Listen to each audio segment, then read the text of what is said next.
Entre 1861 y 1867, México enfrentó una intervención extranjera tras las consecuencias desgastantes de la Guerra de Reforma, lo que dejó al país en un contexto profundamente dividido. Este proceso no fue únicamente una invasión externa, sino el resultado de una combinación de debilidades internas y ambiciones internacionales. En este video se presentará un análisis de la intervención francesa en México y del establecimiento del Imperio de Maximiliano. Ahora la pregunta es, ¿cómo podríamos explicar esta intervención y qué implicaciones tiene para la soberanía en las relaciones internacionales? Después de la Guerra de Reforma de 1857 a 1861, México quedó profundamente debilitado. El conflicto entre liberales y conservadores no solo dividió al país, sino también fragmentó la estabilidad política, económica y social. Encontrándonos contra un México exhausto, dividido y con instituciones debilitadas que no lograría garantizar gobernabilidad. El propio gobierno reconocía que la hacienda pública estaba en bancarrota y que no existían recursos suficientes para cumplir con las deudas. Ante la precaria situación del erario, el 19 de julio de 1861, el gobierno de Benito Juárez decretó la suspensión de pagos por el término de 2 años, las cuales consistían en convenios diplomáticos que el gobierno mexicano había firmado hacía ya varios años con las legaciones de la Gran Bretaña, Francia y España, en donde reconocía una serie de adeudos contraídos con súbditos de tales países, evidenciando ante los demás países un México vulnerable, con una soberanía debilitada y escasa capacidad de defensa diplomática ante presiones externas.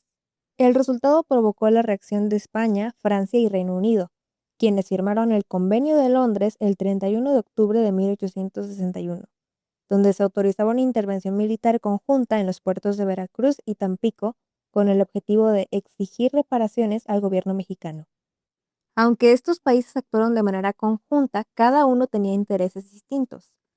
España buscaba recuperar influencia política en México, Reino Unido tenía un interés principalmente económico en el pago de la deuda, mientras que Francia pretendía establecer un proyecto político más ambicioso, que incluía la creación de una monarquía en México. Su argumento funcionó más como un pretexto, ya que permitió a las potencias extranjeras intervenir en los asuntos internos de México y, al mismo tiempo, frenar la expansión de la influencia de Estados Unidos en la región. El 19 de febrero de 1862, el gobierno mexicano estuvo dispuesto a firmar los preliminares de la Soledad, donde se acordó negociar con los 3 países aliados para formalizar sus reclamaciones. Esto implicaba que cada potencia recibiría su parte, lo que significaba que obtendrían cerca del 80% de los derechos de importación de las aduanas mexicanas. Sin embargo, a pesar de este acuerdo con el gobierno de Benito Juárez, los comisarios se negaron a entregar la aduana debido a un nuevo decreto que obligaba también a los extranjeros a pagar una contribución extraordinaria del 2% para la defensa del país.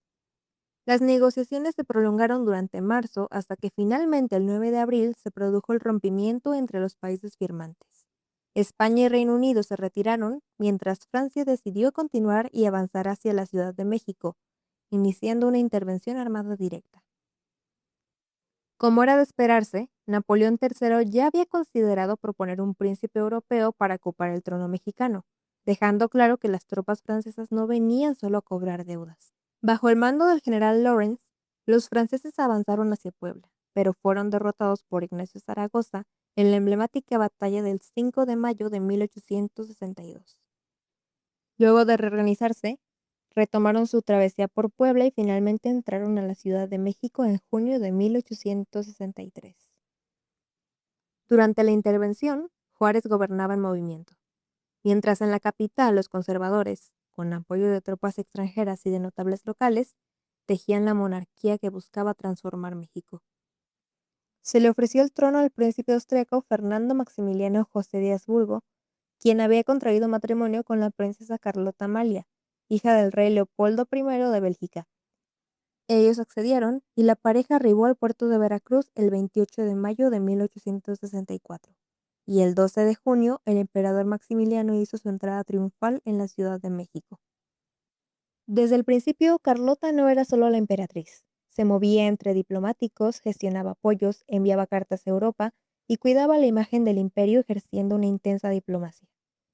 Mientras Maximiliano recorría las ciudades del centro del país enamorándose de México y su gente, Carlota supervisaba la corte, impulsaba proyectos culturales y educativos y mantenía contacto con las potencias europeas, defendiendo la legitimidad del gobierno. Juntos intentaban construir un imperio moderno, aunque las tensiones con la Iglesia, los conservadores y la retirada de las tropas francesas empezaban a marcar la declinación del proyecto. Maximiliano construyó el castillo de Chapultepec como residencia y el Paseo de la Emperatriz para unir a la ciudad. Promulgó el Estatuto Provisional del Imperio, promoviendo leyes liberales y sociales. Ratificó la desamortización de bienes del clero y buscó integrar a Juárez en su gobierno, aunque éste lo rechazó. Fueron dos los acontecimientos que cambiaron radicalmente la suerte del imperio. Primero, el 9 de abril de 1865, con la rendición de los estados del sur, concluyó la Guerra de Secesión en Estados Unidos, lo que permitió que el nuevo gobierno estadounidense, bajo el mando de William Seward tras el asesinato de Lincoln, presionara a Napoleón III contra la presencia de tropas francesas en México. Segundo, el 22 de enero de 1866, Napoleón III anunció la retirada de sus soldados, dejando a Maximiliano prácticamente solo frente a los liberales mexicanos y resistencia interna. Casi de inmediato, un ejército estadounidense se instaló a lo largo del río Bravo, y los franceses se retiraron más allá de Monterrey, que pronto fue ocupado por los juaristas. Ante esta situación, Carlota bajó a Europa en busca de apoyo para sostener el imperio, pero sus peticiones fueron rechazadas, dejándolo sin ningún respaldo internacional. El segundo imperio mexicano fue perdiendo los soportes que lo erigieron, hasta quedar convertido en cenizas luego de que el gobierno juarista ordenara el fusilamiento del archiduque Maximiliano el 9 de junio de 1867 en el Cerro de las Campanas. Este desenlace no solo marca el fin del imperio, sino que nos invita a reflexionar la pregunta inicial: ¿cómo explicar la intervención francesa y sus implicaciones para la soberanía nacional? ¿Y qué implicaciones tiene este proceso para la comprensión de la soberanía en las relaciones internacionales? Explicando esto de forma personal, en lo que encuentro una vez hablado toda esta parte, diría que la respuesta se encuentra en una combinación de factores externos e internos dentro de todo este contexto.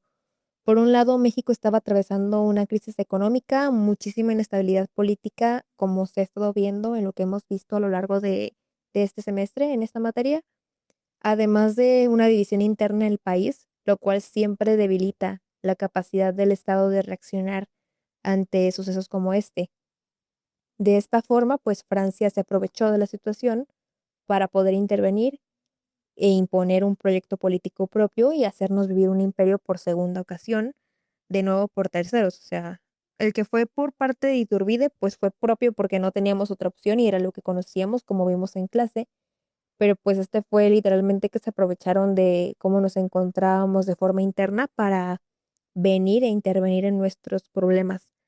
Entonces, pues de este modo, la intervención francesa no creo que se pueda entender como un hecho muy aislado, sino que es el resultado como muchísimas situaciones que hemos visto a lo largo del semestre, y yo creo que en el mundo actualmente aún se tienen que ver como resultado de condiciones que nos permite comprender que la soberanía no solamente depende del reconocimiento formal de un Estado, sino que también depende de su capacidad efectiva para reaccionar y para mantener estabilidad interna y enfrentar presiones internacionales en momentos de crisis o de división dentro del Estado. Y pues esto sería todo de mi parte. Agradezco mucho su atención y adiós.